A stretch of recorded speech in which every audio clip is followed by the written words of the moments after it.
Grind చేసే పని లేకుండా, పోషకాలు పోకుండా, తక్కువ నూనెతో చిటికలో అయిపోయే నోరూరించే గోంగూర పచ్చడి నా స్టైల్‌లో హెల్తీ అండ్ టేస్టీగా ఎలా చేస్తానో ఈరోజు వీడియోలో రెసిపీ చూసేద్దామా? ఈ సీజన్‌లో దొరికే పుల్ల గోంగూరను 3 కట్టలు తీసుకొని ఆకులు వలిచి శుభ్రంగా కడిగి ఇలా కట్ చేసుకోవాలి.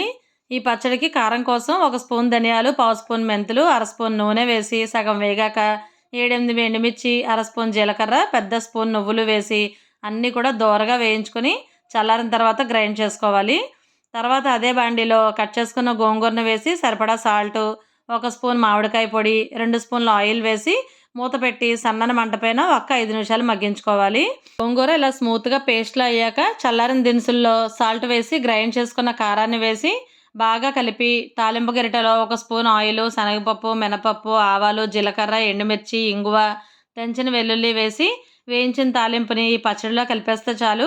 సింపుల్గా అయిపోయే టేస్టీ అండ్ హెల్తీ గోంగూర పచ్చడి రెడీ అయిపోతుంది. ఇలా చేసిన గోంగూర పచ్చడిలో పచ్చి ఉల్లిపాయ ముక్కలు వేయకుండా విడిగా తినాలి. అప్పుడే ఫ్రిడ్జ్లో పెట్టకపోయినా వారం 10 రోజుల పాటు నిల్వ ఉంటుంది. ఈ సీజన్లో బాగా దొరికే గోంగూరతో ఇలా హెల్తీ స్టైల్లో పచ్చడిని చేసుకుని తరచూ వేడివేడి అన్నంలో నెయ్యి కలుపుకొని తింటే రుచి అమోఘంగా ఉంటుంది. ఒక్కసారి ఈ స్టైల్లో గోంగూర పచ్చడి చేసి ఎలా ఉందో కామెంట్ పెట్టండి. రెసిపీ నచ్చితే తప్పకుండా లైక్ చేయండి.